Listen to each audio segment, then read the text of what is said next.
Hello and welcome to episode 107 of the Paropod. You're here with your hosts, Mark and Owen. The sultry voices of your pleasurable hosts, Mark and Owen. Bit of ASMR for on a Monday, you know. Of a Monday. Today's a Tuesday, but these podcasts. Today's actually Monday. Tuesday. Yeah, podcast calendar. This is actually a Monday. We are speaking to you from the past, dear Monday listener, or possibly even further into the future. Why? What? You should be listening. We're to this. speaking to you from the future. Yeah, no. You should be listening. If this the second this thing comes out, your ass better have a decent pair of headphones, listening to our voices, Listen in. Listen up. listening to our shit opinions on No, our opinions are gospel. pretty good films. Gospel. Absolute gospel. Hey, we got a big one this today, Mark. We got a serious one. We got a big heroin-induced schlong of a film. Yeah, an absolute Italian. It's not even Italian. It's a Spanish movie. yeah. It's a Spanish. I'm not sure how to describe this film, but it's pretty freaky. And honestly, kind of lived up to my expectations. I won't talk about quality. I won't talk about themes. That's for later. It's later. But it's not a. What was that shit film I recommended? There's two shit films I recommended. The Last Wave and Elmira, was it? Lamora. Lamora, yeah. Those were both shit. I apologize for recommending them. Last Wave was disappointing. Last Wave was extremely disappointing, considering what it could have been. Yeah. Lamora was just. Lamora was shit. Lamora was about three interesting visual Motifs. and that's about it. This film is not that, so at least there's a bit more to talk about. There's a bit more to kind of pleasure the eye with as well. And Pleasure the veins. other bodily parts, you know. A few Yeah, tits like in a this cock. movie. A few dicks, you know. Yeah, a few dicks. It's got a bit of everything for everyone. It's got Spanish sexy post-Franco movie. Oh, a big sweaty one. Yo, yeah, post-fascism. Post-fascism gets sweaty. Yes. But yeah, how you been on? I've been good, bro. I've been good. Good. We You look a bit different since I last saw you. What's the what's going on? well, for one, I am doing dry January, so as a result, I am highly impressionable to any suggestion to spend money on other things. And on our night out on Friday, I was asked, "Oh, do you have a pair of Crocs?" To which I said, "No, I do not." They responded, "Why?" I responded, "I don't know." And then I went home and I bought myself a pair of Crocs. That's how it works. That is basically... That's marketing 101. That is how simple I am. I am beyond simple. Oh, and you should have this. You know what, person that I don't know? You're right. I should have this. I should have Crocs. Crocs are, I've had these like a day now. They're so ugly, but they are charming in how ugly they are. Are they actually comfy? My God. Mark, do you want to slip them on? Yeah, sure. Put these bad boys on. They're on sports mode as well, by the way. What the fuck is sports Sports mode? mode is It's just just a shoe. It's just the strap is down. What happens when the strap is up? Oh. They turn into sliders, essentially. Oh, I see. See, they're comfy, man. They're quite comfy. They're way, because I don't know when I was younger if I had actual Crocs or I had like pennies knockoffs. Yeah, that's the thing. You want to go with the Crocs trademark own brand. Like you want that. Nothing beats Crocs. That patent holes that they have or whatever. The holes, yeah. The ones in pennies are like different sized. Yeah. Different size holes. They're for speed. Because people said like, "Oh, Crocs are so comfortable," and I was like, "Man, they're just fucking plastic." No, they're not. They're actually just full on. There's something. Maybe they are just full something else. There's something else. They are full on plastic, but fuck me, they're so comfortable. Jeez, that's weird. So strange. And then I found out that one of my mates in the gym, I was saying to him, "Oh, I got a pair of Crocs," and he like darted like left and right. He's like, "Bro, I got a pair too." And we're like, "They're comfy, aren't they?" He's like, "Man, they're so fucking comfortable." I was like, "Yes, bro, they are. They're so comfy. They're way like I don't know." Amazon. You get them on Amazon, everyone. How much are they? These were 30. 30 beans. 30 beans. That's not too shabby for shoes. For well, shoes. You could walk around them, couldn't you? Oh yeah. Outside. I will be. Next time it's like raining right now. Next time we're going cinema, these are gonna be. Yeah. You're just there putting them up on someone's sea. Yeah. Do you mind moving your head there, man? Sorry about Get the fuck out the way. Yeah, no, I'd say they look pretty comfy. How's Dry Jan gone? It's all right. I was out on Friday. We were out. Yeah, we were. It was good. Good fun. Good crack. What did you do afterwards? You just go to We went to Camden. and use? It was pretty good. Yeah, we had this vanilla vodka blackcurrant, and it was everyone hated it except for me and Orla. That sounds like something that you would like. Yeah, I thought it was amazing. Yeah, I thought it you was. like vanilla Coke, don't you? I love vanilla Coke. Yeah, vanilla yeah, Coke is like without like any kind of liquid. It's my favorite liquid. Like not even like water, beer, Water, wine. Like Coke, like all this vanilla Coke. They actually stole a bit of lore here. They actually stole. They didn't steal. They bought vanilla Coke comes from Cavan Cola, which was the original recipe. It was a vanilla cola, which was brewed in Cavan. Coke bought it up and remarketed it, rebranded it as vanilla Coke. Mad. It's insane. So it's Irish again. And you can't even really get it here. No. You can get it in every other country in Europe. Yeah. You can't get it here. Really. Every so often I see him like, ooh. Yeah, sometimes I see it and then I'll be like, oh, at least this shop is reliable, has vanilla Coke. And I'll come back next week, it's just gone. Yeah. You know? It's like they know. It's like they know. It's like, oh shit, someone wants to buy this? Not anymore. Scarcity. It's like diamonds, Yeah, it's a similar thing with Cherry Coke. I'm a big fan of Cherry Coke. Cherry Coke is grand. It's just Dr. Pepper though. It's not as good as Dr. Pepper as well. Dr. Pepper is really nice. Actually, I'm a big fan of Dr. Pepper. Big fan. I only learned to appreciate it though when I was in America. It's a very American drink, isn't it? I had a similar thing when with I know that we don't have it here, but root beer. I remember having root beer for the first time, thinking it was a fucking dirt. And then when I went to America, I had an Eddie Rockets. That's what it was. I had an Eddie Rockets, and then when I was in America when I was younger, I realized the trick to drinking root beer is just keep chugging, because when you stop, that aftertaste hits, and it's like Listerine. It's kind of minty. It's not nice, but if you're chugging it, it's real nice. Yeah. I can't remember. I don't know if I've ever had root beer, to be honest. I'm not sure. But yeah, no, Eddie Rockets is great for Dr. Pepper, I'd say. Yeah, it's Eddie Rockets great. is good. All free around. refills, Parnell Street. They're like, that's one thing I love about America. Free refills. Free refills. What the fuck is it? There's nothing here. Free refills. I was in McDonald's today. It was $3.50 for a large Coke. I was about to buy it. I was literally I was hovering my card over the thing, and then someone goes, "We have free Coke in the office." I was like what? Like $3.50 for it's not even 500 mils of Coke. It's about 300 mils, and then fucking a kilo of ice. Yeah. And then it's not even like real Coke. It's just syrup, and you're like $3.50, and you only get that's it. That's all you get. You don't get in America. It's like $2. Yeah. And you get unlimited. You literally get unlimited Coke. Yeah. It's insane. Nando's has unlimited refills. Nando's? Yeah. I don't go to Nando's. I don't really go to. I was only there for maybe the first time in about fucking 15 years. The other week. I swear to God, man, I don't know when the last time I was in Nando's was. Cheeky Nando's. Yeah, remember that? Nando's is so overrated. I don't understand it. Highly overrated. It's not that good. Mm. Mo. Well, yeah. What have I? Oh, right. So started a new podcast today. It's the Lolita podcast. Where's this going? It's a podcast, just like deep diving into the cultural representation, the actual book, the film adaptations of Lolita, like everything about Lolita, and the ways in which that a lot of people have an idea of what Lolita is, but also kind of miss the point. Yeah. But also the way that people that see the point can be very dismissive of people being like, well, it is a book about a pedophile raping a girl throughout the entire book, and people being not really wanting to read that and being like, that's kind of shitty. And then normally men be like, well, actually, it's a blah, blah, blah, commentator on whatever the fuck.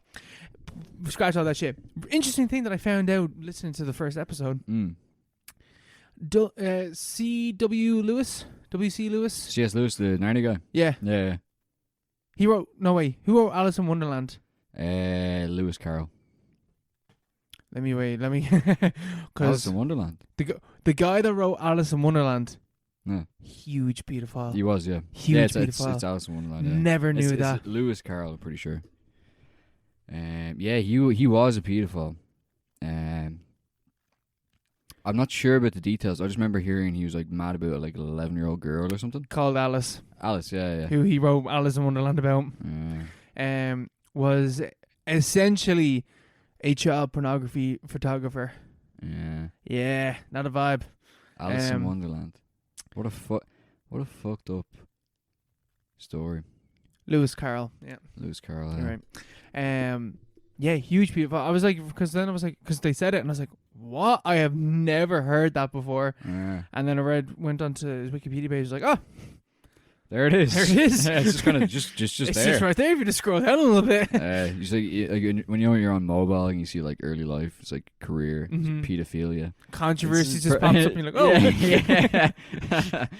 Yeah. Oh, yeah. Nothing better when you search up like some famous person and then you see controversy. You're like, oh god. You're like, God, just skip to the good bits. Yeah, you're just like, oh, this could like. I love the way that they see controversy as well, because like that could be an array of things. Could be anything. Yeah. That could be someone like accidentally saying something racist, not meaning to say it, to like Jeffrey Epstein's pedophile audience.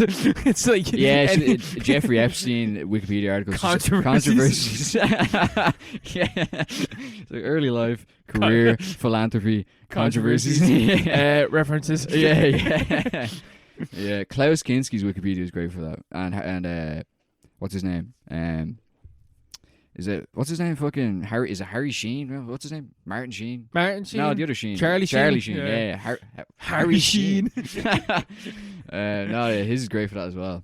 It's like that's like the bros. That's his entire career. Like, does he even need a career / controversies? Yeah. Oh, I love those articles though. My favorite is just like how they like dish it out. Is like it does like early life, career, awards, controversies, legacy, accolades. Yeah. Yeah. There's one. Yeah, it was the guy who was it was about. It was a film that we talked about in this podcast. He was like a film producer who was like a notorious rapist. The character in one of the films that we watched was based on him. But Blonde. That's exactly it. Yeah. And this guy, whatever his name was, I remember looking him up.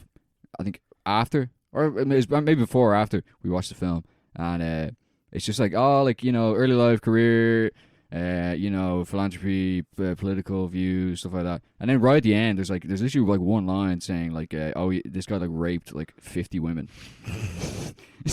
Like what? Wait, hold on a second. It's like, yeah, it's like the 1930s. So there's like no like references or anything. It's like it's just like one kind of like 50 women claimed that he raped them, and it's like, oh my god, this is so grim. Huge fan, because I just wanted to see what I'd say for Alex Jones.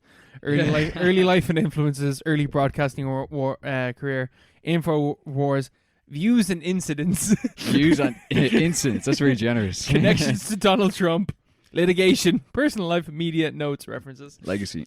That's so funny. I love that it's like just views and incidents, because controversies just doesn't sum it up. Yeah. That's not enough. That's just a description of him. Yeah.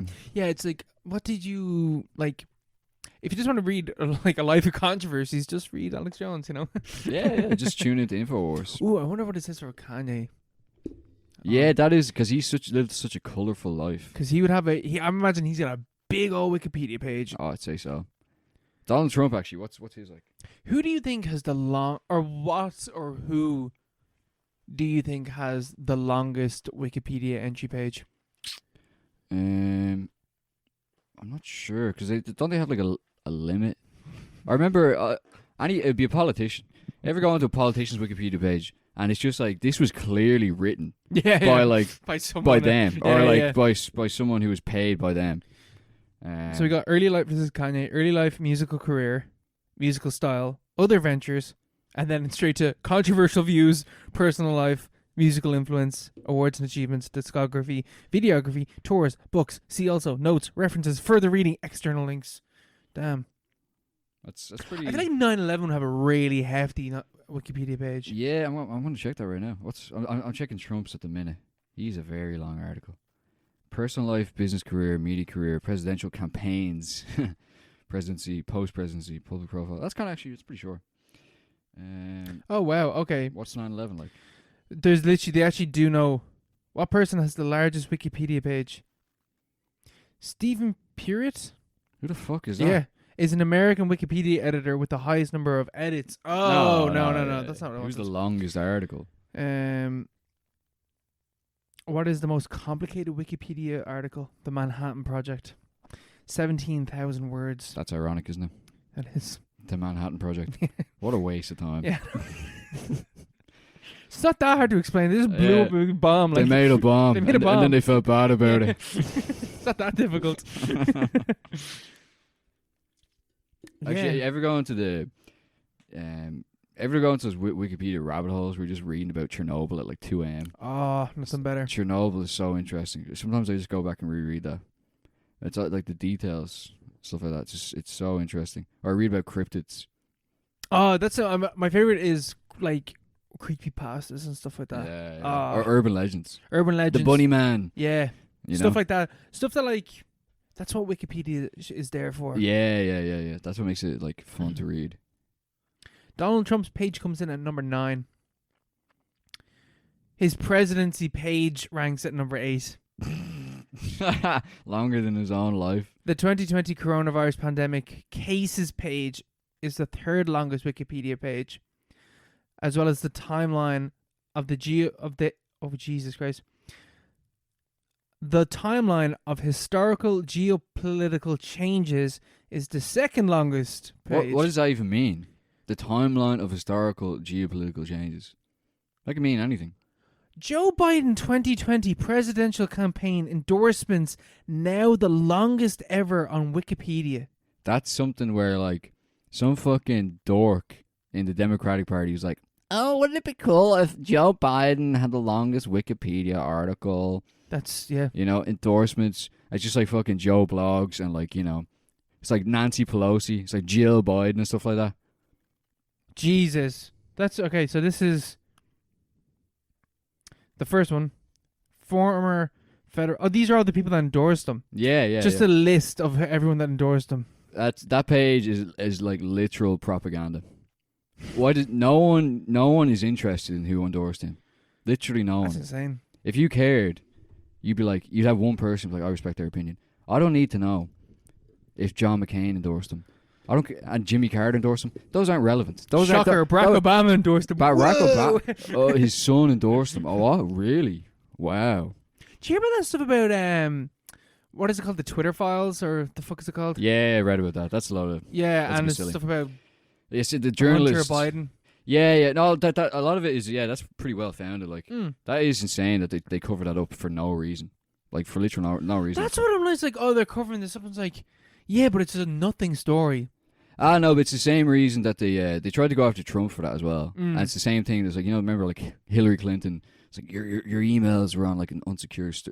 It's the fact that he had like government data, like confidential information on an iPhone or on a computer, which he then handed in and abandoned at a repair shop, which is which is I like actually didn't even read up on it. I just read a bit of it. Yeah, to that point. it's not that interesting, but like it's basically the same thing that Julian Assange did and Edward Snowden did, but they're both being like, you know, hunted by the CIA. Yeah. Hunter Biden is just like a fucking crack addict. He's just a fucking dickhead who sells like childish paintings for like $600 million, and everyone's like, "Whoa, he's so cool." And like even like the whole thing about, you know, I don't know, forget it. But that whole like Twitter files, that was fucking. Even the journalist Matt Taibbi, I think his name is, who published all of them, published them like at the behest of Elon Musk because he's trying to like score. Oh, Elon's like PR points. Elon's like, we're cracking the case. We're gonna blow this thing wide open. Yeah, and it happens like, we got this. It's like not that interesting. It's not interesting at all. All those things just aren't interesting whatsoever. Like it's same with like you know, there's the January 6th hearings that they constantly go on. Yeah. It's like not literally no one is interested in any of that stuff. The only people who are interested are people who have no lives. And people who don't really have friends, chronically online, people who aren't going to have any kind of impact on like elections or voting patterns and stuff like that. But the Twitter files thing was like, because I kind of used to like that journalist's like his content and stuff.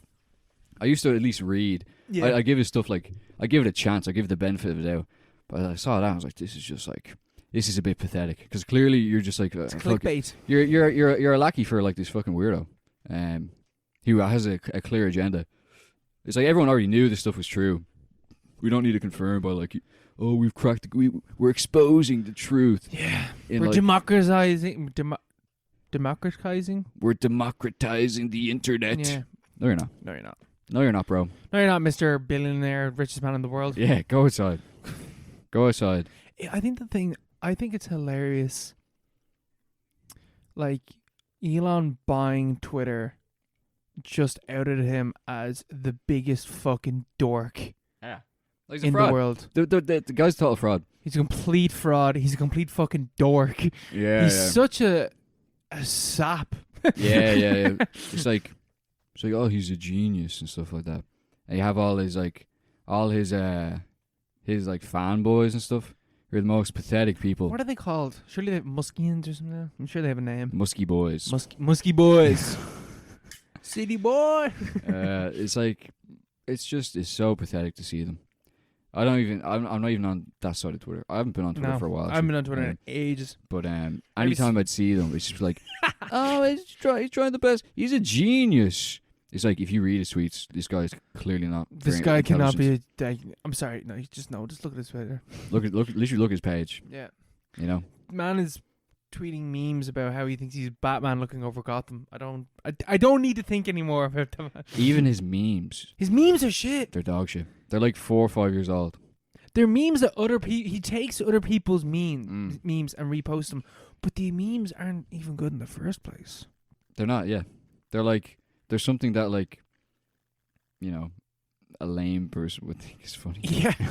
You know, A virgin. yeah, a called loser. Losers. He's such a loser, man. Some virgin that doesn't listen to the Power Pod. That's it. That's his problem. Mm-hmm. Him, JBP, Joe Rogan, Donald Trump. They all have one thing in common. They don't listen to the Power Pod. JP. Jordan B. Peterson. Oh. Sorry. Say JBP was like, my mind was rushed like, who is that? They don't listen. They have one thing in common. They don't listen to this podcast. No, That's where they're going wrong. that's where they're going wrong. That's the number one problem with Jordan Peterson. Well, as far as we know, Donald Trump's just like, I fucking hate Mark's trashing me again in the Power Pod. These guys, they don't like the MCU.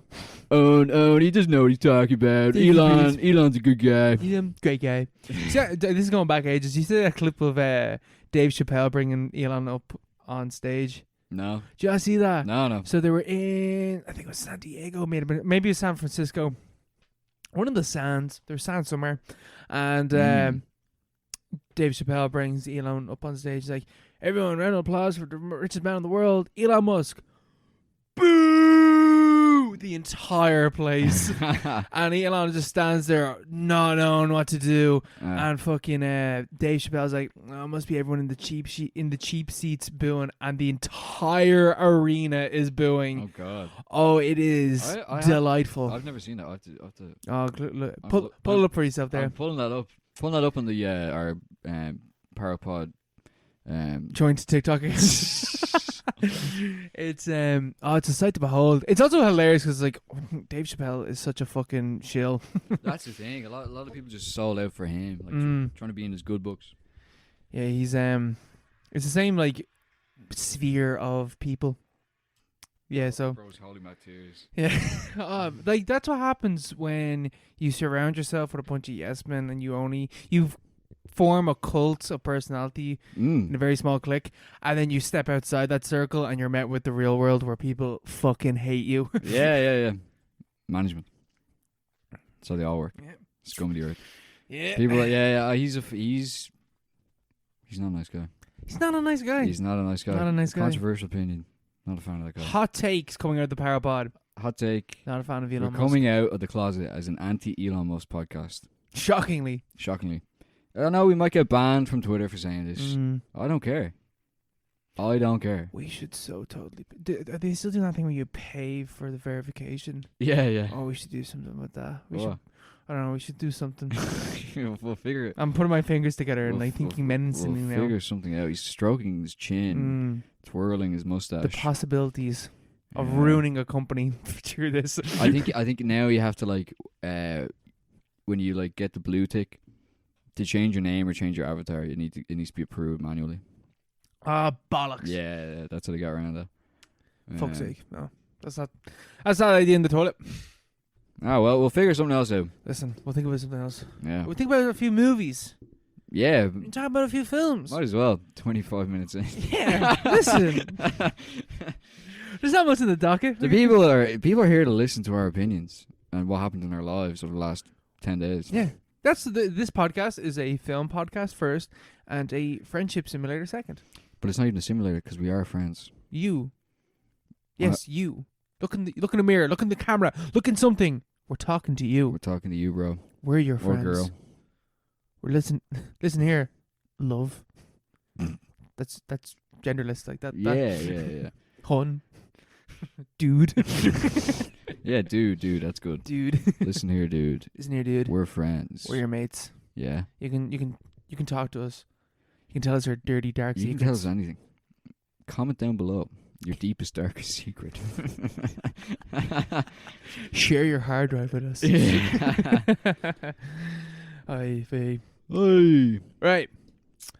Oh. I got a good movie and a bad movie. Which one do you want to hear about first? Let's do the bad movie. The bad movie. Yeah. Right. I watched In the Tall Grass. Ew, what's that mean? This is okay. Should have known this was going to be bad. This is a Netflix original film. Ah, come on. From 2017, 2018, 2017. I think it was 2017. But, okay. The way I would describe this film is like playing Jenga, right? I love Jenga. You start off with Jenga with a solid foundation, a solid block. Yeah. I.e. this film, the premise is people are driving in like the open vastness of America, like tall grass fields. Mm. And it's a brother and his sister, and they're driving off. They're going to like San Diego, where the fuck they're going to. And they stop at one point, and they hear a kid crying for help in the grass. And then they hear another voice being like, "No, don't come in." And it's like, "Ooh, what's going on?" They get in, they walk, they decide, "Fuck it, we're going to go into the grass, help the little kid." The boy goes in first, the sister goes in second. They keep walking, and the brother's calling out to his sister, and he's like, "Where are you?" And she's like, "Well, turn around and try and find me," because they're getting lost in the grass. But what's happening in the grass is when you go into the grass moves you around, and like you're never in the same spot that you think that you're in. Mm. So the best way to explain this is you're standing still in the grass, Mm. and you ask for someone to call out to you. You can hear them moving around you. Mm. And at one stage, a character jumps up to look over the grass. She's right beside the road. She lands back down. She jumps up again. She's fucking miles into the grass. Yeah. She's like, so once you get into the grass, you're trapped because you can't get out. It's like an impossible space closing in on top of itself constantly. Yeah. Great idea. Great idea for a horror film. Yeah. It's a solid foundation. Yeah. I'm a fan of impossible spaces and stuff like that. I like that sort of stuff. Yeah, it's kind of an untapped vein. It's more the realm of creepypastas, internet kind of stuff, Yeah. than anything that's kind of been explored in mainstream cinema. And like the way that the film starts is it's pure like Americana type of vibes. Yeah. Like driving on the open road, seeing this vast fields, like just looking out at the horror of American landscape and stuff like that. And like the kind of like it's farmland, but farmland for a useless fucking crop like tall grass. Like I don't know what that's used for. It's definitely not. It's definitely bad. Basically, it's definitely a waste. Yeah. You could be growing something else there that's more useful, more beneficial. Uh-huh. So it's like the horror of the American landscape and like the modern age. That's a good idea. Then you take one piece out, and that one piece is, it's a time loop. Time starts to fall into itself, and you're like, oh, okay, this is a little bit unstable now, but it's still building on something that's a good idea. I like this idea. Then you take out another piece, and you put it back on. Oh, it's a big rock, and the big rock is like causing all this to happen? And is it alien? Is it prehistoric? Is it like, what is this? There's a bit in the film where they're like, this is the central point of America. This is the center of the center. We are in the middle of America with this. And like, okay, really hammering on that point about this being like the horror of the American landscape. Cool. Okay, right. We'll let that slide. We take out another piece. Plop. Incest. Okay, right. Didn't see that coming. Okay. Take out another piece. Oh, there's like weird alien things in the grass. You take it another piece. The time loop doesn't make sense anymore. You take it another piece. Oh no, the Jenga blocks are falling down. Yeah. That's. Oh man, this like I was watching this with Melissa, and at the start we're like, this is good. Like yeah, it's like not the best, but like it's interesting. It's good. About an hour into the film, she turned to me. She's like, I haven't a fucking breeze what's going on. And I said, I haven't a fucking clue what's going on either. Yeah. This doesn't make any sense anymore. And it's not even because it's a time loop, because the time loop the time loop doesn't make any sense. Why? Because it's like, I don't understand why characters are doing what they're doing when they know that they're in a time loop. Your man that's in The Conjuring, Patrick Wilson, yeah. he's in this. He's always good. Oh man, he's a scary bastard in this. Yeah. He plays this like, is he a real estate? I think he's real estate. He's like the nuclear family dad. He's a Christian. He's like the head of the family. He touches this rock and eventually gets possessed by it. And he is moving through the time loops, or like is the one constant thing within these time loops. And is just murdering everyone, killing them awfully. Jesus, he's murdering them. Yeah. And he's like fucking jacked. Oh, there's a bit where like he turns to someone and he's just like holding someone's head in his hands, and he's like, don't worry, son, and just smushes the person's head within his hands. Oh, God. And you're just like, oh God, Patrick Wilson, please don't hurt me. That's really scary. Yeah. And then he just fucking charges after him into the grass. Like some bits of the film are really good, but then it starts to try and get into the mythology of what the rock is. And there's like a pregnant woman and she gives birth, and that's a whole thing that I don't want to get into because it's all bad. It's all dog shit. It's all nonsense. It's all shock and horror for the sake of shock and horror. And like, it's just like, what? I don't understand what's going on here. Like, what's this got to do with anything? Yeah. You know, a lot of it, like incest, shitting the bed on a really good premise, all the kind of like weird melodrama. It kind of, wrote the book, Stephen King. Yeah. That makes so much. I just seen it there. I was. That's the most Stephen King thing It is. I've ever heard. Yeah. Like, he has great ideas. And then you just keep adding to it. Yeah, because he doesn't plan. Doesn't plan his books. He just writes, which is like, it's like, you know, people will say, oh no, he's because he literally wrote the book on writing. It's called On Writing. You know, he wrote a book about how to write a book, and I've read it. I've read a bit of it. I've read it's a good book. Yeah, no, it's good. It has like good tips. It's like about style, kind of mainly. Yeah.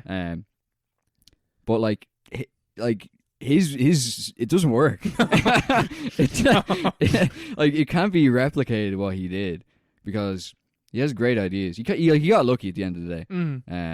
And he made it to a success. He is a very talented guy in terms of ideas and stuff. Oh, yeah. But he's not, like, as a writer, he's not great. Like, yeah, he's not the best. He's technically speaking, he's not great. Like, I've only read it, and it is great. Like every iteration of it, because it's the same problem amongst all of them. The first half of it is great, and I think it's a similar thing across most Stephen King things. Oh yeah. The first half is great. He doesn't know what to do in the second half of everything, and just shits the bed by adding things onto it. It's like, why are you doing this? Yeah, because he's never really developed. Because his first book was a hit, Carrie. Like, yeah.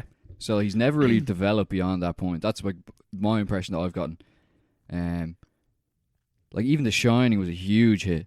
The Shining is very different though to the film. Yeah, no, that's what I mean. Like, The Shining was huge, like, as a book. And then the film was like literally one of the most iconic horror film. Well, one of the, like, modern horror film probably ever made. Oh, like top 5. Yeah.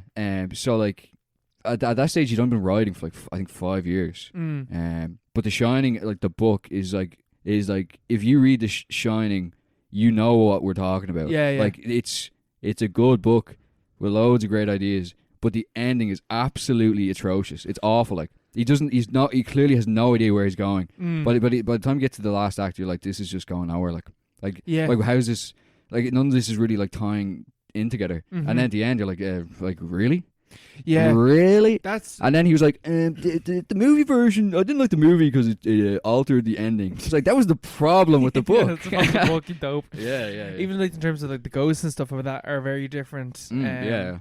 But like it's the same thing in this, where like it ends, like, as you said, it ends, and you're like, really? Yeah. Like they break the fucking loop, and you're just like, okay. I'm left with a variety of questions, none of which has to do with the mythology of what's going on. It's like just the where you brought this film, I'm really not a fan of in any fucking way. There's the fucking incest. Jesus Christ. Like, why? So like the film starts off. I don't mean why. That's such another Stephen King thing to do. Like, but like, because it starts off and I was like, okay, so it's a boyfriend and his girlfriend going off, whatever, and then they say that they're brother and sister. I was like, oh, okay, because they didn't really seem like that at the start. Just the vibe that they were giving off. Yeah. And then the sister's boyfriend shows up. Oh. And the brother starts acting very protective of his sister. And Melissa said, like, does he want to fuck his sister? And I was like, I think he wants to fuck his sister. Because he's getting really jealous and really overprotective to the point where the film literally says it out loud. A character says, you just want to fuck your sister. And he's... that's the trump card. Like, and then his sister even says, like, oh, I think he loves me a bit too much. And like, oh my God. So it wasn't even like... You like full on went with that, okay? Oh my God. And you're meant to, and that's like, and that's the thing is like, is that like relevant to the plot? No, yeah, it's just so a weird. point of conflict, but it doesn't, because the film is about. You can be overprotective without wanting to like have sex with it. I guess that the film is about the family unit and like American families, because it is because the family that are stuck in the grass before our characters show up is a mom, a dad, and their son. And the dad is the guy that goes fucking crazy and is just like he's talking about Jesus and God and stuff like that. And it's like, no, actually this rock is God. Like, this is God coming down to us. And it makes sense that he would be bang smack in the middle of America. Like, where else would God be? And stuff like that. And the family unit is all warped and fucked up. And then you have this other American family that are like slightly more unconventional in terms of like, it's a girl that got pregnant with her boyfriend and her boyfriend doesn't want the kid, so she's going off to give it away with her brother. They're going off to San Diego, yada yada yada. So there might be something like, there is something like that in the film, but it doesn't really go anywhere. It doesn't really expand. It's just like, here's a couple of fucked up families, and we're not gonna really explain it or like set a tone or anything like that. Things are just gonna happen, and you're gonna sit there and be like, why is this happening? But you're supposed to be like, whoa. Oh my God. It's not even horrifying. Man, there's a point in the film where these grass people come out of the tall grass and they're in one scene and they're never referenced again. And are they grass people? They're wearing masks and then someone rips the mask off their face. They look like people and they rip the mask off their face. And it's like a swirl of grass just as their face. Yeah. And then they pick someone up and they carry them to the big rock. But then they never show up again. It's like, what the fuck was that? What's that got to do with anything? Oh, Steve, man. It's like horror ideas that don't connect to any other horror ideas that are in the film. But like, it's even like, you could just... Because so it's like, you know the way... It's like when you're like... assembling a thought. It's like you're grabbing different things, you're putting Yeah, them yeah, together, yeah. and you're trying to communicate them in like a coherent way to people. It's like Stephen King just grabs the different things, puts them on paper, and then like Just hopes for the best. lets them kind of run off Yeah. to the point where he's kind of forgotten how they related in the first place. Yeah. You know? Rambling. Yeah, he rambles way too much. His short stories are amazing. He actually has a short story kind of, actually no, they're not really that similar, but like he has like a really like Americana short stories, which just sound kind of like the thing you're describing here. But Stephen King has, like, I've heard that, is it 1408? 1408, yeah. Apparently that's a fantastic short story. No, his short stories are really, really good. And Liam was saying that he really likes Misery.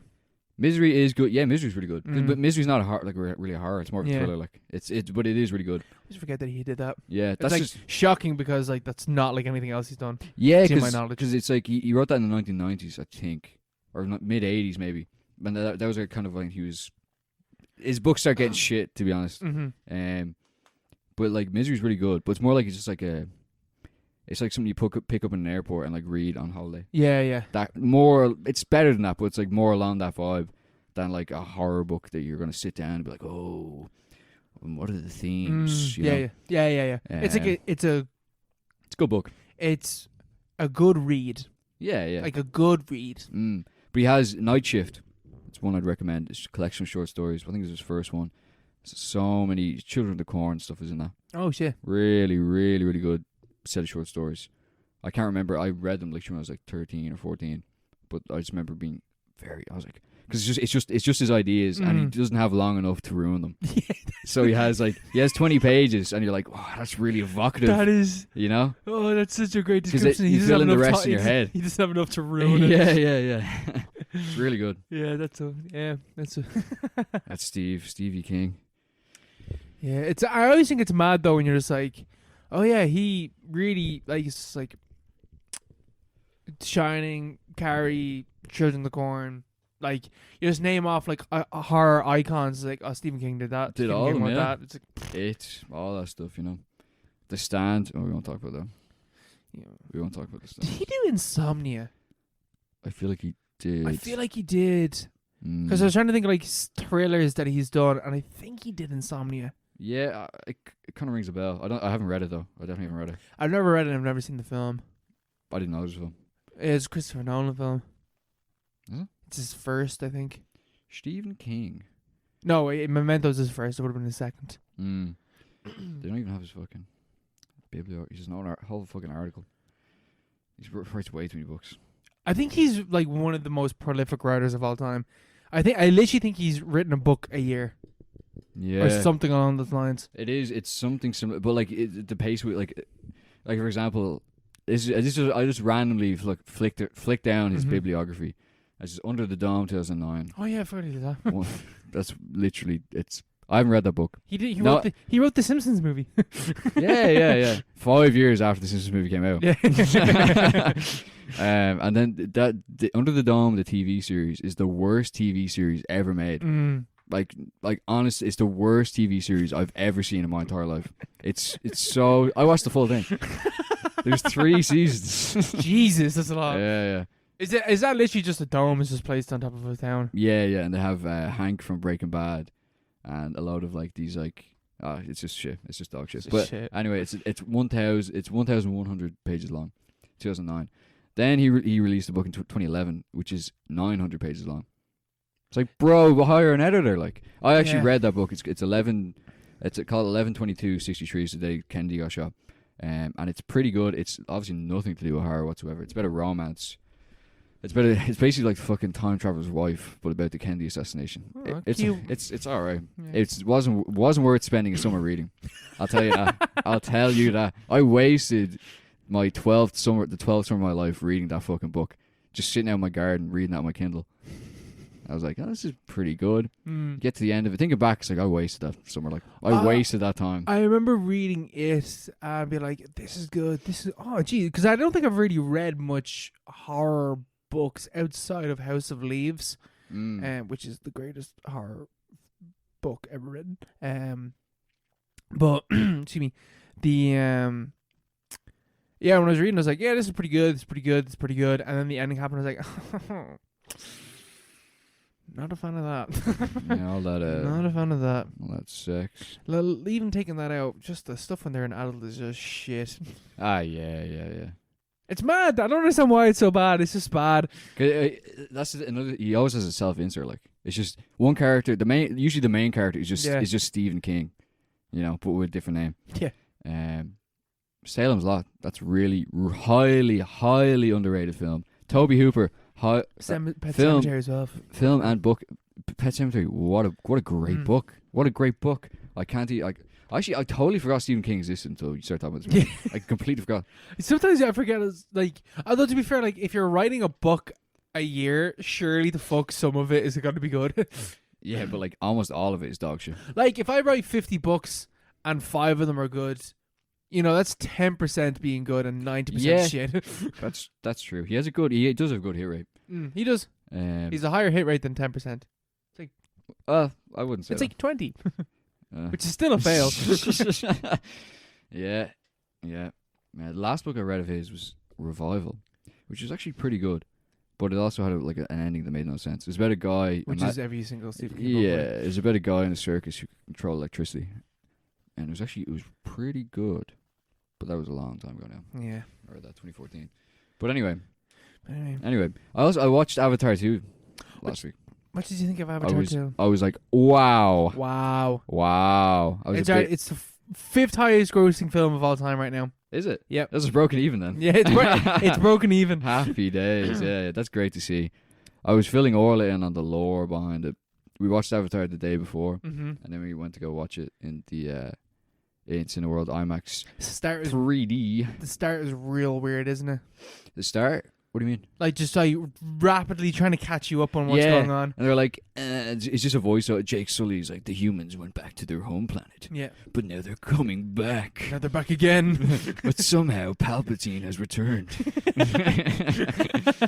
It's just, it's so like, it's just kind of, like the film is literally like, let's just kind of skip this part and get to the, come on, let's fucking move on. Let's get to the story. Shit. I heard the first hour was going to be like, it was mad boring. I actually really enjoyed the first hour. Same, I enjoyed the first hour. I really enjoyed the first hour. I thought it was really cool. I didn't really understand why they left the why did they just kind of abandoned the Na'vi, like beyond like basic kind of world building excuses. They have to go see the sea people. Like the humans come after Jake Sully, and he's like straight away he's just kind of like, fuck this, let's just get out of here. I think even though he fought the surely he's like Mac Tuck 2 or whatever. What the fuck it is. He's literally their like chosen one. Yeah. He's like, I have to bail. I have to get out of here. They give some excuse that's just like a warrior knows when it's time to flee or something like that. Yeah. And I think the reason why is like, if we stay here, all of our friends and family are dead. Like they're all fucked. So why don't we bail and fuck up some other tribe instead of our own? Yeah. But I thought it was really good. I thought it was very good. I think it's the water people. The water people, I thought they're pretty cool. Yeah, the effects obviously were absolutely insane. The whale, oh my god, I felt so bad for the whales. Fuck me, man. I related way more to the whale. I don't really care about the water people. I didn't care what happened to them. Oh, fuck them. Most of them are dickheads. Yeah, most of them are wankers. Except for the dad. That was cool. Yeah, Vin Diesel. But the whales, I was sitting there and they're like killing the whale, and it's like, and they kill the whale, and its baby is there, and it's like, I was like tearing up. They fucked up that whale. I was tearing up in the cinema. Yeah, my glass got all foggy. It's like, shit, we were like, I turned over to Melissa. I was like, we really do some fucked up shit to animals, don't we? Just bite into a burger. Yeah. Like, oh fuck. Wiping my fucking eyes with a fucking rasher. Yeah. It drove home that point really well, but not in like a, it's like, we can't eat meat, man, kind of way, but in like a more like kind of, the world is all one kind of system. Yeah. The water's around us. Yeah, you had the way of the water, and like you kind of got a feel for. You could sense that that Pandora is like a living system beyond just like the whole like, oh, he talks to the trees and listens to the wind. There's like, it actually is like a living organism, not in the way that we imagine things to be living, like a mammal or anything like that, but the same way the Earth is a living thing. It is all one kind of like large organism, and you have to have the balances in there, and obviously you have to take care of the the toxic characters, such as that guy who got his arm ripped off. That was very satisfying. Oh man, isn't it just? I wanted way more gore, but obviously Yeah, you couldn't have you gore. can't. But like that's as much gore as you could have in a 12A film. Yeah, yeah. You know, a PG-13 film. My So had this guy, his arm was ripped off, and I was like, yes. My whole fucking audience went, oh. Yeah. We didn't have that. But I was like, Oh, it's jeez. so satisfying. Yeah, it's great to see them get wrecked. You know, Sigourney Weaver's character. Yeah, she was pretty cool, I thought. I very much enjoyed that character, but I was always confused. Like, oh, what's the fucking crack here? Like, what is she? Because she's essentially an immaculate conception. Because I don't know where the fuck she came from. Yeah. Because I don't know who his dad was. My sister was saying to my mom Mm. that I don't know if my sister came up with this or she read it online, but the theory is that Sigourney Weaver as the child is literally the child of Yahweh. Or what the fuck is it called? Awa. Awa, Hey, yeah. wait, I just got that. Yeah. Awa. Yahweh. Oh, fuck's sake. Are we going to get a scene in one of these films where Jake is talking to a burning bush? Yeah. Yeah. Oh shit, I never even thought of that. Yeah. Anyway, but it's Awa. Awa, It's Yahweh. Awe, and original Sigourney Weaver from the first film. Mm. It's the child of those two together. Yeah. And that's why she's so connected to Awa that she can feel Awa everywhere. Mm. Because she's quite literally like the child of Earth. Yeah. Which makes sense because the next film is called The Seed Bearer, I think, or something. Yeah. It's about her something probably. like Um, that makes sense. that makes so much sense. I hadn't thought about that. Yeah, I do, because when my mom said that, my sister said that, I was like, that's 100% what it is. That is what it is. That is what it is. Yeah. But even when she was having her seizures, and they're like, and the humans are like, this is a clear epileptic seizure. If we do this, maybe she'll fall into a coma. And then like the fucking medicine woman is like, you fucking Westerners with your fucking science and rationalism. Yeah. Like she's just communicating with Awa. Yeah. Which was obviously very kind of like, dances with the wind Yeah, and yeah. all that stuff. But it's literally like, yeah. Yeah. That's the vibe of the film. Very, very, very kind of mystical, which is cool to contrast that with like the fact that the film is the most like artificial thing, the most artificial film ever made. Oh, yeah. But that's obviously that's very intentional. Mm-hmm. So this is a guy who went to the fucking bottom of the ocean. It's like he's in the marine trench and all that shit. Yeah. And like he's making films that like cannot be made. Like he has to wait 10 years to make his films because he doesn't have the technology to make them. Yeah. And it's all about how this is all fucking fake. It's pretty cool. Mhm. I really liked it. Yeah, there's a real heart to this film that is completely artificial. Yeah. Yeah.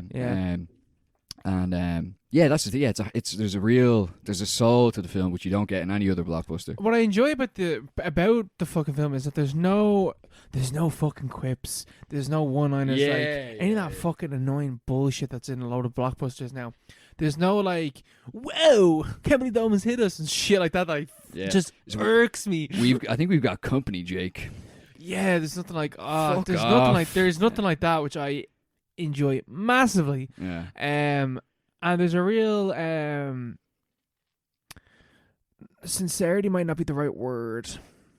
I'm gonna go with sincerity. Earnestness. Earnestness, yes. There's a real earnestness. There's no pretensions about this fucking film. Yeah. Because it's so on the nose with everything it's trying to say. Yeah. It's very innocent, very very simplistic. It's not trying to say anything. It's not even. I don't think it even could say anything like that complex. But it's not trying to do that. And it's not even. It doesn't have to convince you. Like the way you have like just easy bully the little kid kind of thing, or not the little kid, but like the easy pick on the run kind of thing. But like the Thanos Infinity War Endgame. It's like he's going to destroy the whole universe. Yeah, it's like, and they spend the entire film trying to convince you that this is like. Mm-hmm. This entire franchise is built up to this point. Yeah. This guy's going to destroy the whole universe, and he's just going to snap his finger, but like in this film, it's like you can feel the scale, like what's at stake. You can feel it, you can see it, you can hear it, and you can basically reach out and touch it. It's all very, very straightforward. It's not just kind of like it's not trying to convince you of anything. It's just there, and it presses itself upon you. It's also it's strangely like lean for a 3.5 hour film.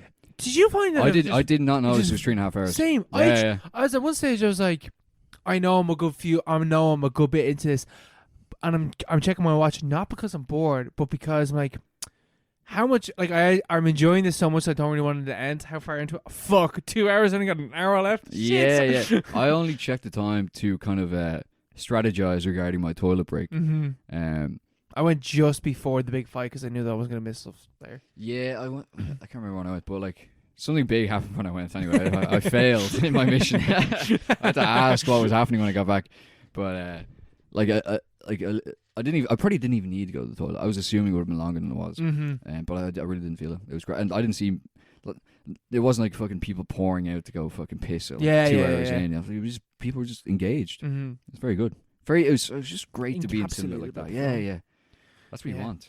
That's why I think it's like one of the best blockbusters I've seen in the cinema. Just because at that point, I just enjoy this film so much. I just got it's not mad pretentious or anything like that. It's a simple film about people saving whales. Really, Yeah, basically. And hot aliens. That's all it's about. Hot aliens. Yeah. But the fucking in like the teenage fucking girl from the water tribe gets out of the water.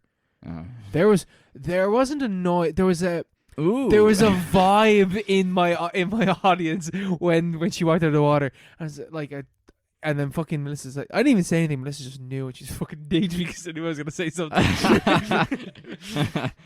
But I was like, no. She's like, what, 16, 17? It's too young. It's too young. Yeah. So interviewing James Cameron. How old is that character? We need it for the lore. I need to know if I'm safe or not. Speaking about being safe, I watched Skinamarink. Skinamarink. What is this? Is this a euphemism? Okay, right. This is a 2022 horror film. I don't think it has an official release yet, but I watched it on the internet, and this is I don't even know how to start. This is a very, very, very difficult film to watch. Not in terms of like it's mad disturbing or anything like that. Mostly because the film is shot in a way where you don't see anyone on screen, really. So, the plot of this film is these two kids wake up in the middle of the night. Their dad has left them, and they come downstairs, and all the doors and windows from their house have disappeared. I only know that really because I read the synopsis. The film doesn't really convey that. You just know that these two kids, they're very small kids, are in this house completely alone. And it is real fucking dark. Really, really dark. The way this film is shot is essentially, you don't see the kids at all. Like, you see like shots of the back of their heads, maybe. You might see their feet. You'll see like corners of the room. And it's not even like people are talking. There's nothing really happening. This is a very, very frustrating film to watch. It's tedious to watch. It is a fucking bore. It's a bore. 45 minutes pass, and I am nearly falling asleep thinking I'm just going to turn this off. And then you hear the voice, Kevin, come upstairs.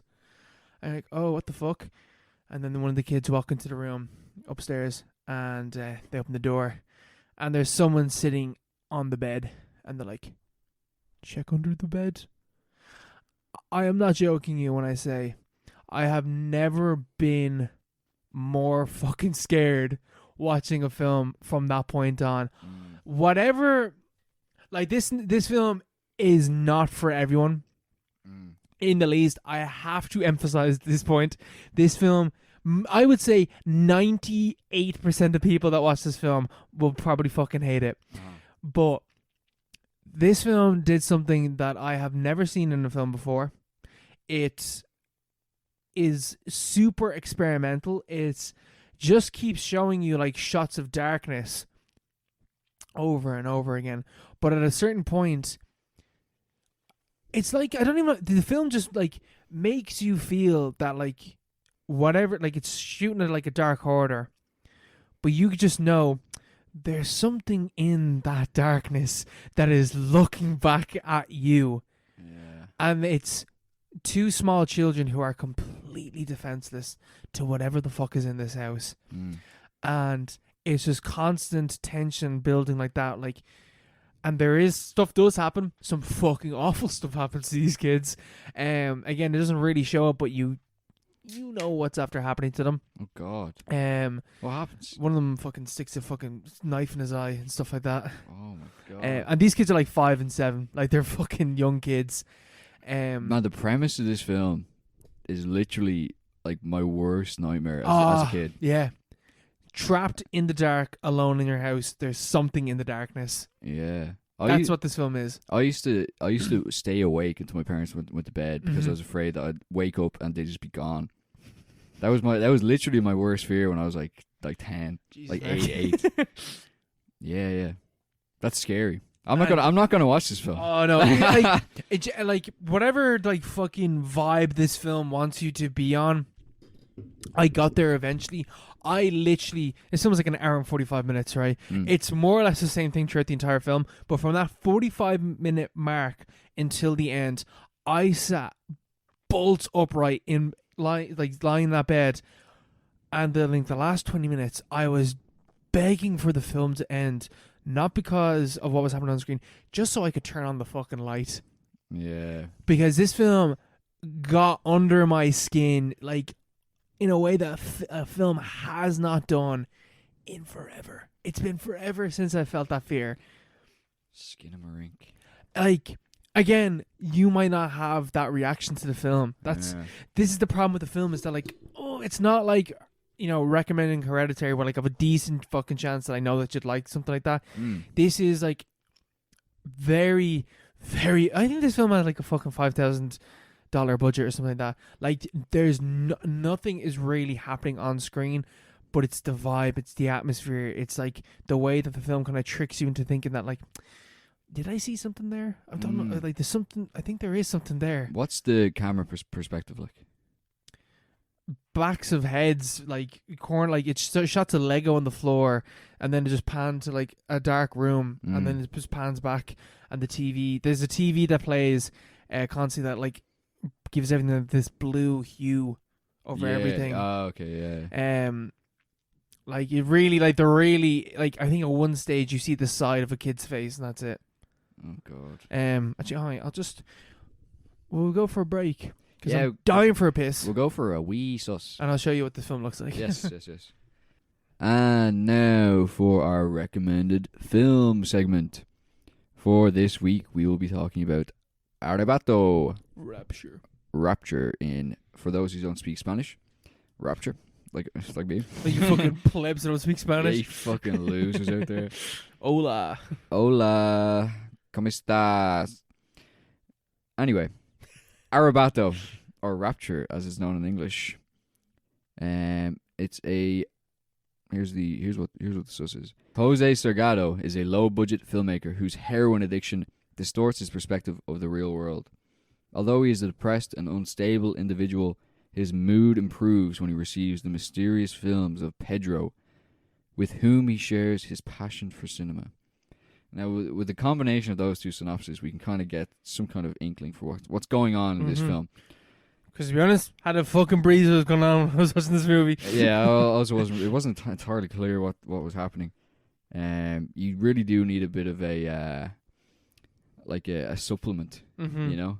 It's because I don't know if it's ever been a thing where like they hand out like supplemental material to the film that you could read. That wouldn't make any sense. That definitely is not a thing. That's definitely not a thing, but for some films it should be.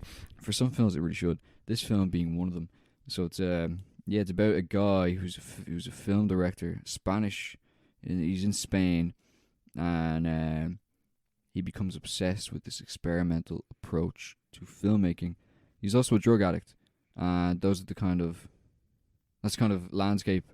Those are the themes we're dealing with, and you kind of see where it's going from there. Addiction. You know, the power of film. Yeah, much like a drug. or something like that. Much like a drug. The way he perceives reality is kind of analogous Mm-hmm. to the way in which he crafts his films. So the experimental approach to filmmaking, which is referenced in the first synopsis which you read out there, or was it the second? I can't remember. I think it was in both. Is time lapse photography. So it's barely even filmmaking. Yeah. It's more like time lapse photography. Yeah. It's well, which I guess is technically film. It's just low frame rate film. Yeah, that's all that it is. Anything's film really. So yeah, so it's This is a damn hard film to talk about, isn't it? it really is. Okay. What I would compare this film to was Ganja and Hess in terms of its like feverish, don't really know what's going on here. I know that there's a subtext, but I'm not really sure what's going on because there's this like feverish drug haze over all of it that's going on. That's actually a really good shout. So it's kind of like it's the same mood as Ganja and Hess. Where it's drugs, and there's something clearly supernatural, and the lines between what's real and what isn't is blurred, both in the sense that it's like speculative fiction, from the get-go, but also because the characters are all on drugs, so you're not sure what exactly is happening, and it's also like you're kind of like what happened? Like at the end of the film, you're like, what was that? Yeah, what the fuck is that?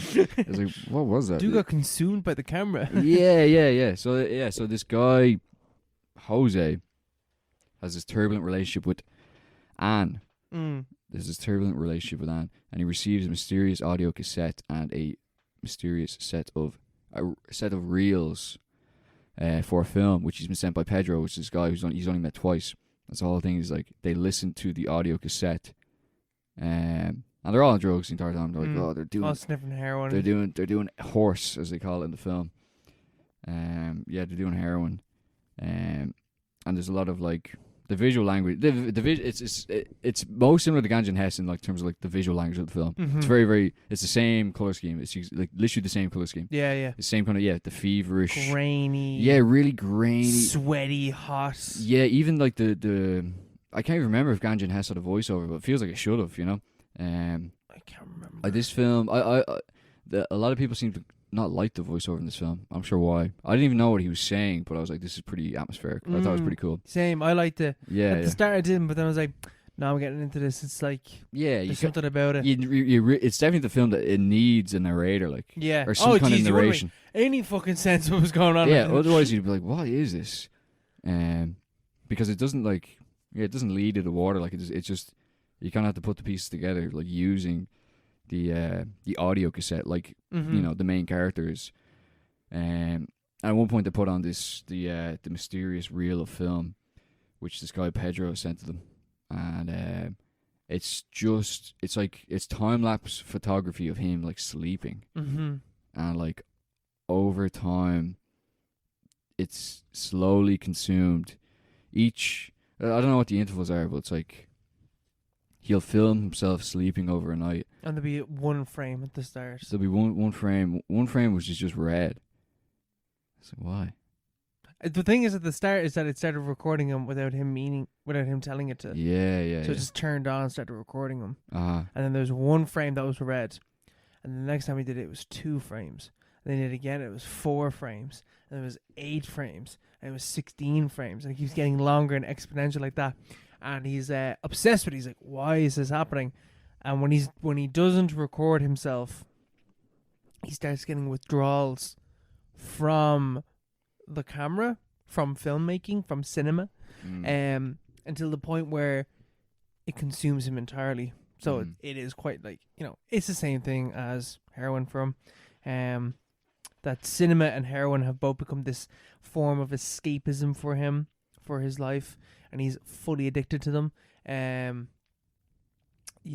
It's a fucking hard film to talk about because like the film is basically about interpretation, more or less. Yeah. It's a film where like it asks you to search for meaning within the film, and it doesn't give you any doesn't give you a lot. Yeah. Doesn't give you a lot. You really have to like search the film, and the film is almost like a commentary on that because Pedro, finds a lot of meaning in these random fucking shots of like his gaff and himself and the sky, and like he starts crying. The first time he starts crying because like this is so embarrassing because this is so shit and I've never shown anyone this before. And then the second time he starts crying because like there's so much meaning in this. There's so much purpose. There's so much life and yada yada yada. Whereas the other guy just sits there being like, I don't know, bro. This is just a shot of your gaff. I don't know what the fuck you're talking about. Yeah. It's subjectivity, you know, and in the same way, by extension, like any kind of reading of the film is just, it's very, very, it's an experience, not like the way Avatar is. Yeah, it's an experiential film. Mm-hmm. So it's like same thing with Skinamarink, where I don't know, like that's a very subjective film. Where like if I don't know if you'd have the same experience that I had while watching that film. And you know, Rapture, Arrebato, is that it? Arrebato? Yeah, is like about that. It's about like experimental art films and how people engage with that. Because I think at a certain point, like if you watch loads of films, if you call yourself like, you know, a cinephile, which no one should. Fuck you if you call yourself that. But yeah, more like pedophile.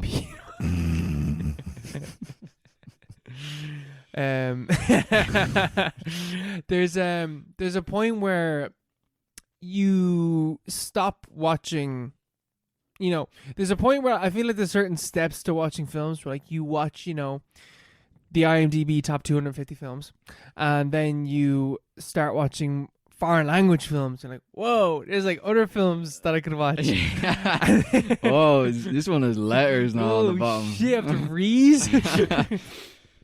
But then you start getting into more like experimental films, black and white films, films with no sound, films that are just like a series of shots that have no meaning by themselves, but when you stick them together, you start to, you know, form a synthesis of meaning and stuff like that.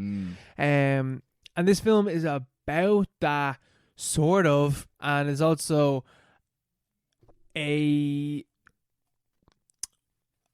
Burroughs-esque vibe to drugs and like hallucinations and stuff like that. It's a fucking weird movie. I've never seen a film like this before, and it's real. I liked it. I really liked it. I really, really liked it. But I don't know how I really feel about it, if you know what I mean. I really get you. I think you summed it up really, really well. But yeah, I also I'm like, what are my thoughts on this film? I don't think I have the cinematic language to discuss this film properly. Yeah, but I don't think it is kind of film that would be like kind of discussed like that. It's more like a springboard to talk about the other stuff. Other stuff pretty much, because it's like it's like it's a recession into the subjective, you know, kind of realm, like heroin and cinema. So is it saying cinema is bad, or is it saying heroin is good? Or is it like, is it some kind of non-judgmental, amoral, provocative statement? And obviously, like, that's, you know, it's not like, oh, that's good, that's bad. You know, that's not like, this film is way too art house to even consider those kinds of, you know, dualities. Yeah, things aren't that simple. Stuff is grey. Yeah, things are great, except for every frame of this film, which is like really colourful. Is there something in this film? There is a mention of greyness in the film. It's a grey area. There is something like that. There's a line about that. Is there? I think there is. Did I make that up? I think there is something. There's something about grey area in this film. I can't remember. I think it's Pedro says it. Not Pedro. Yeah, Pedro. I think he says it. But it's kind of like it's not like Close Up at all. Or, no, is it? No, not Blow Up. Sorry. Blow Up. Yeah. Yeah, Blow Up. Did you see Blow Up? No. Yeah, it's not like Blow Up at all, but it is at the same time thematically. Yeah, it's about getting into the whoa, going all the way into this, getting into the very minute details. Mm-hmm. It's like in Blow Up, it's about the physical, like actual, or it's not about that, but like involves the physical blowing up of the image. Yeah. And this, it's like almost the exact inverse, where it's like the image basically magnifying you, Mm-hmm. and you're just kind of consumed by the image. Yeah. And like recess into your own, like your inner subjectivity, to your own detriment. It kind of consumes you. That's the horror of it all. As a fact, there's no real there's never more than two characters in frame. Like it's not really because cinema is always very traditionally very social. I think Social. I think there's medium. one shot with 3 people on screen at the same time, and I only noticed that because I really noticed it. I was like, well, there's a lot of people on screen at the moment. Yeah. It's only ever like one guy or 2 people usually, which is like, I don't know if that's deliberate, but it is some kind of there is it's something to be said there. It's like, because it's kind of talk about cinema. Cinema started out as like a very, very social, crowd based medium where people would all gather and like talk and stuff like that, and talk over each other and like comment on what was happening on screen. Whereas like you fast forward like 60 years to when this was made in like the late 70s, it was released in like 1980 in Spain, like just after they'd like, you know, Franco like kicked the bucket and all that shit. And it's just like this guy is like this main image of like, it's like a gothic image almost of this guy wrapped up in a blanket by himself in like a country manner. Yeah. Filming himself or being filmed by the camera, and becoming obsessed by that, and like receding into himself based on that obsession, and kind of like a feedback loop. Because there's no one else around to interact with. There's no other kind of external factors there. Yeah. But I don't know. That's a huge leap. Well, That's a huge leap. Well, no, because even when he leaves the camera and stuff like that, the one time that we see, he engages in complete debauchery and like tries to murder people.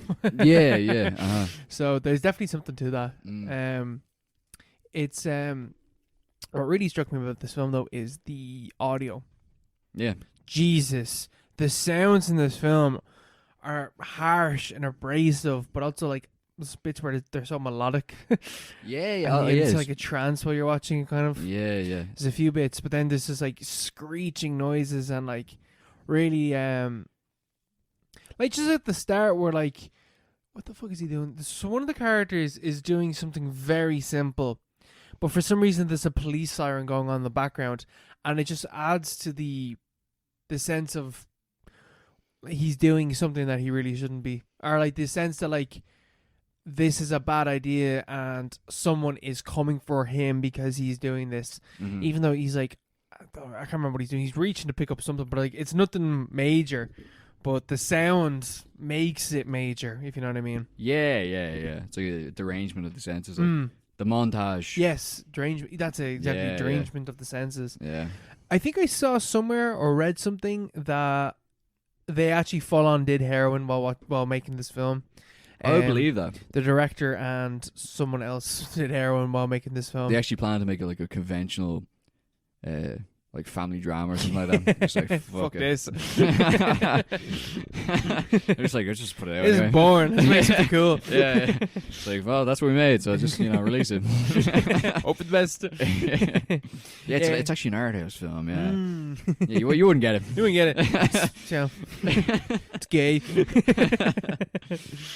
No, because it is. I would think that like stylistically, it's most similar like Ganja and Hess. I think I preferred Ganja and Hess though. Yeah, I also feel like I did, but I also appreciated Ganja and Hess way more the further away I got from it for some reason. Yeah, when I think back on Ganja and Hess, I'm like, ooh, that was a fucking weird, cool movie. And I think I might have a similar thing with this film, where the further away I get from it, like certain images will stick in my head, or like certain vibes from this film will stick in my head. Because with Ganja and Hess, there's certain moments in the film that stick with me. A lot of the audio as well. A lot of the audio, which is a very similar thing, and just like the grainy, shitty, filthy image that's on the screen. Yeah, the haze. Yeah, the haze. haze is important. Mad about like drugs can do, because like mad about drugs too, because Ganja and Hess feels like a film that's like doped up and is like smoking joints and just that haze of smoking green, whereas this film has this like, and I know that people say like Train Spotting has like that kind of depiction of heroin, but I think that like this film has that real grimy, sweaty but cold feeling. Yeah, I know what you mean. Yeah. That I imagine in my head. I assume heroin would be. Like. I assume like the come down of being on heroin would be like. Yeah. Yeah. No, it is an interesting picture. I'll say that. Different. I'll take it after the disaster that was Lamora. No, this is a good one, Mark. Yeah, I'll take it. Yeah, you brought Daddy a good one. Stick this in the pile. Stick it in the pile. Yeah, no.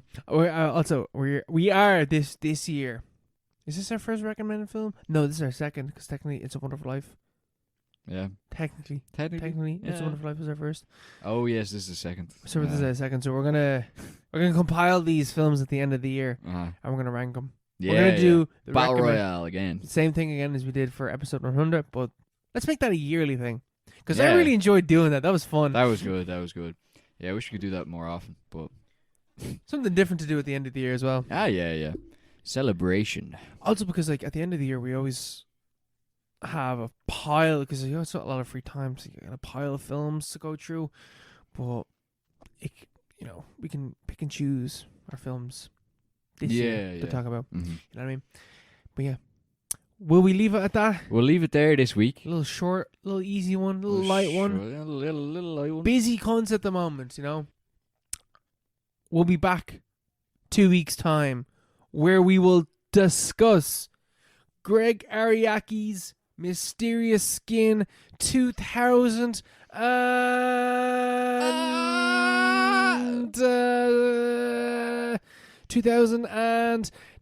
God damn it, I spelled mysterious wrong. 2000 and why is it not popping up? 2004. 2004. 2004. JBL. No, not JBL. JGL. Juggle. JGL. Juggle's in this. Yeah, he's. Is this the first time we're talking about a Joseph Gordon-Levitt film? Maybe we talked about Inception at one stage, but besides that, yeah, we haven't talked about Loop, or haven't talked about Brick or any of we those. talked about Batman. No, Dark Knight Rises. That we did talk about wasn't that. really his film, though. Was No, it's not. But yeah, he's not done much recently, yeah. has he? He really hasn't. Because the last thing I could think of that he did was Don John, but I didn't watch that. Yeah, I was just about to say the same thing. I've seen clips of that and it looks dog shit. Yeah, I've seen that. That's. He's like, everybody watches Born. Oh, he's in And Knives they Out. have those awful like accents. Is he? Oh, he's in the Trial of Chicago 7. Oh, fuck, he's in a few bits that I've actually seen recently. Joseph Gordon-Levitt. He was in Pinocchio. Oh, the fucking. Did you see that? No, I saw the Guillermo del Toro Pinocchio. Yeah. Whopper. Yeah? Real good. Oh. Real good. No, but Joseph Gordon-Levitt's in the Disney remake. Live action. Remake? Yeah, the Disney live action remake with Tom Hanks. Bro, Is that out? That came out last year. Did it? Yeah. There was two Pinocchio remakes that came out last year. One was dog shit, and one was directed by Guillermo del Toro. Wait, that didn't come out, did it? Yeah, it went on to It Disney made Plus. $37,000 on a $150 million budget. I think they stuck it into the cinemas and immediately pulled and stuck it onto Disney Plus. What the fuck? Which is real weird that they're putting, like, I guess it's Disney so they can, but they're putting $100 million on films that they're just sticking onto Disney Plus. $150 million. It made $37,000 at the box office. That's weird. Yeah. Weird that they did that. Weird choice. Alright, we leave it at that. Leave it there. Leave it there. Have a good week, everyone. Hope 2023 has been good to you so far. I hope it will continue to be good to you. I hope that you return to us with warm embrace for episode 108. Oh. Thank you very much.